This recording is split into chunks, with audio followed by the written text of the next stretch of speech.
कहते हैं ना दोस्तों कि ज़िंदगी में सब कुछ नहीं मिलता है। ज़िंदगी कभी आसान नहीं होती, इसे आसान बनाना पड़ता है बहुत कुछ नज़रअंदाज करके और बहुत कुछ को बर्दाश्त करके।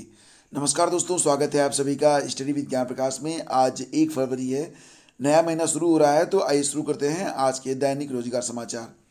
देखिए फ्रेंड्स, अगर हम बात करें एलटी ग्रेड शिक्षक भर्ती के बारे में तो अध्याचन आयोग को मिल चुका है। नई वैकेंसी बहुत जल्द जारी हो सकती है, लेकिन बहुत जल्द का मतलब यहाँ पर आप ये समझ के चलिएगा कि मुझे लगता है कि मध्य फरवरी के बाद ही आपको नई वैकेंसी देखने को मिलेगी। लेकिन इस बात को लेकर आप आश्वस्त रह सकते हैं कि एलटी ग्रेड में नई वैकेंसी इस साल जरूर आएगी और आप लोगों को तैयारी अभी से करते रहना होगा। खास तौर से देखा जाए तो आपके अपने विषय के नोट्स और जो जीएस होता है सामान्य अध्ययन, उसको भी अच्छे से तैयार करके चलना पड़ेगा।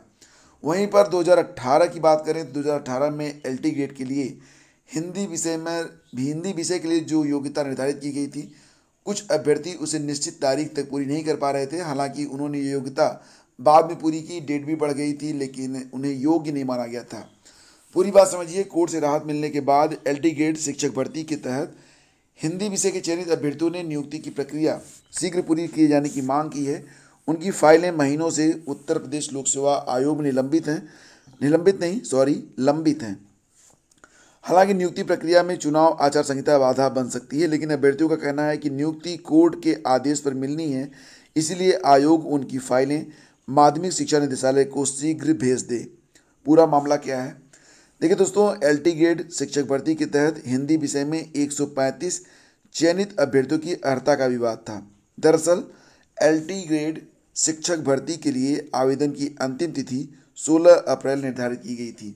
आवेदन के लिए अर्हता थी कि अर्हता ये थी कि बीएड की डिग्री के साथ बीए में हिंदी और इंटर में संस्कृत विषय रहा हो। ध्यान दीजिएगा, बीए में हिंदी मांगी गई थी, इंटर में संस्कृत रहा हो और बीएड।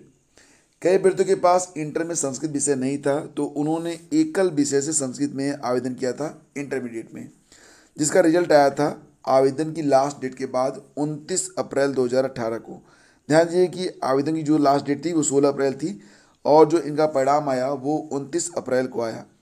विज्ञापन की शर्त थी कि आवेदन की अंतिम तिथि तक अर्हता पूरी होनी चाहिए। आयोग ने बाद में 4 से 14 जून तक आवेदन के लिए अतिरिक्त समय दिया था और बस इसी अतिरिक्त समय में ऐसे अभ्यर्थियों ने जिनका जो रिजल्ट था जो आया था 29 अप्रैल को, उन्होंने भी आवेदन कर दिया था। और बस यही वजह थी कि ऐसे 135 अभ्यर्थियों का एलटी ग्रेड शिक्षक भर्ती में चयन होने के बावजूद भी मामला पेंडिंग में था और इस पर एक याचिका अभ्यर्थियों ने न्यायालय में दाखिल किया था। कोर्ट ने उन्हें राहत दे दिया है और अब ये जो चयनित थे वो मांग कर रहे हैं कि इनकी नियुक्ति भी होनी चाहिए। फिलहाल फ्रेंड्स, यहाँ पर जो बातें कही गई हैं उसके मुताबिक अगर आप एलटी ग्रेड की तैयारी कर रहे हैं तो हिंदी के साथ आपका बीए होना चाहिए, संस्कृत के साथ आपका इंटर होना चाहिए और बीएड भी कंपलसरी रहता है। और इसके अलावा अन्य योग्यताएं भी होती हैं, तो नोटिफिकेशन में सारी चीज़ें क्लियर रहती हैं। योग्यता संबंधी, अर्हता संबंधी अगर कोई आपके मन में डाउट है तो बताइएगा, उस पर नोटिफिकेशन के माध्यम से मैं आप लोगों के समस्याओं का समाधान करने का प्रयास करूँगा। और देखिए फ्रेंड्स, उत्तर प्रदेश लोक सेवा आयोग ने उत्तर प्रदेश राज्य शैक्षिक अनुसंधान और प्रशिक्षण परिषद, इसकी इकाइयों जिला शिक्षा और प्रशिक्षण संस्थान डाइट के तहत विभिन्न विषयों में प्रवक्ता के पदों पर 3 अभ्यर्थियों का चयन निरस्त कर दिया है और उनकी जगह दूसरे अभ्यर्थियों के चयन की संस्तुति कर दी गई है। प्रवक्ता शारीरिक शिक्षा के पद पर चयनित तारा देवी का अभ्यर्थन वांछित अभिलेख प्रस्तुत न करने के कारण आयोग ने निरस्त किया है। उनके स्थान पर पूजा उपाध्याय के चयन की संस्तुति की गई है।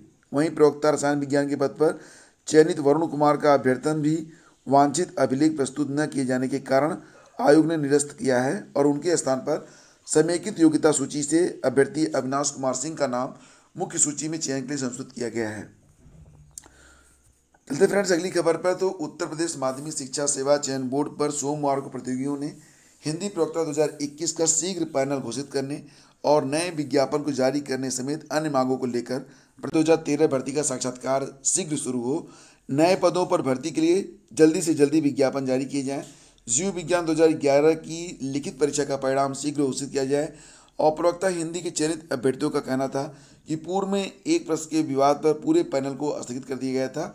इस पर मसले को हल करते हुए चयन बोर्ड ने नया रिजल्ट जारी किया था। तो यहाँ पर फ्रेंड्स नए विज्ञापन के बारे में भी बात की जा रही है कि बहुत जल्दी टीजीटी पीजीटी का नया विज्ञापन भी जारी होना चाहिए।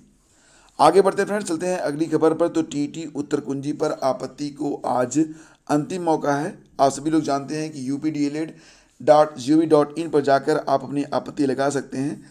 सचिव के अनुसार अभ्यर्थी 1 फरवरी तक इसी वेबसाइट पर ऑनलाइन आपत्ति कर सकते हैं। इसके बाद आपत्ति करने के लिए मौका नहीं मिलेगा। अभ्यर्थियों का निस्तारण, जो आपत्तियों का निस्तारण है वो 21 फरवरी तक करते हुए 23 फरवरी को अंतिम उत्तर कुंजी जारी होगी। विषय विशेषज्ञों की रिपोर्ट के आधार पर संशोधित की गई उत्तरमाला के सापेक्ष किसी प्रश्न पर आपत्ति स्वीकार नहीं की जाएगी। परिणाम 25 फरवरी को जारी किया जाएगा। और आज 1 फरवरी है, तो संसद का बजट सत्र सोमवार से शुरू हो गया है। केंद्रीय वित्त मंत्री निर्मला सीतारमण मंगलवार को आम बजट पेश करेंगी। सुबह 11 बजे पेश होने वाला बजट पिछले साल की तरह पेपरलेस होगा और इस दौरान सरकार से जीडीपी वृद्धि को बढ़ावा देने और बुनियादी ढांचे को मजबूत करने के उपायों की घोषणा करने की उम्मीद है। देश का आम व्यक्ति आयकर संबंधी प्रस्तावों और आवश्यक वस्तुओं की कीमतों पर घोषणाओं के प्रभाव पर कड़ी नज़र बनाए हुए है। 2014 के बाद से इनकम टैक्स स्लैब में कोई बदलाव नहीं किया गया है। कुछ विश्लेषकों का कहना है कि वित्त मंत्री करदाताओं को कुछ राहत देने का ऐलान कर सकती हैं। उन्होंने कहा कि बुनियादी छूट की सीमा मौजूदा 2.5 लाख रुपए से बढ़ाकर 3 लाख रुपए की जा सकती है और वरिष्ठ नागरिकों के लिए इसे बढ़ाकर 3.5 लाख रुपए किया जा सकता है। अन्य स्लैब में भी बदलाव हो सकता है। फिलहाल आज बजट पेश हो रहा है और बजट की पूरी समीक्षा हम शाम को आपके सामने प्रस्तुत करेंगे ताकि आप समझ सकें कि बजट में क्या क्या नए बिंदु शामिल किए गए हैं। और वहीं पर फ्रेंड्स, हाई कोर्ट ने सहायता प्राप्त माध्यमिक स्कूलों में प्रधानाचार्य भर्ती प्रक्रिया 2013 की प्रक्रिया 31 जनवरी तक पूरी करने के आदेश उत्तर प्रदेश माध्यमिक शिक्षा सेवा चयन बोर्ड को दिए थे, लेकिन समय सीमा बीतने तक साक्षात्कार के लिए पत्र भी जारी नहीं हो सका। 599 पदों के लिए दिसंबर 2013 में जारी विज्ञापन के सापेक्ष तकरीबन 25,000 शिक्षकों ने आवेदन किया था। एक पद पर 7 अभ्यर्थियों के हिसाब से 4,193 अभ्यर्थियों को शॉर्टलिस्ट किया गया था, लेकिन अब प्रतीत यही होता है कि अब ये प्रक्रिया जो है चुनाव के बाद ही पूरी हो पाएगी।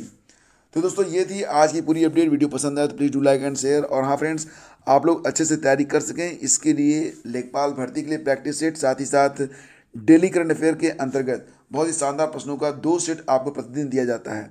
ये सेट चैनल पर प्रतिदिन अपलोड होते हैं। मॉर्निंग में 6 बजे आपको पहला वीडियो मिलता है डेली करंट अफेयर का, और इसके बाद दोपहर में आपको एक प्रैक्टिस सेट लेखपाल भर्ती के लिए उपलब्ध करवाया जाता है। तो अगर आप तैयारी कर रहे हैं तो इन प्रैक्टिस सेट को आप ज़रूर लगाया करें, इससे आपकी जो तैयारी है और अच्छी होती चली जाएगी।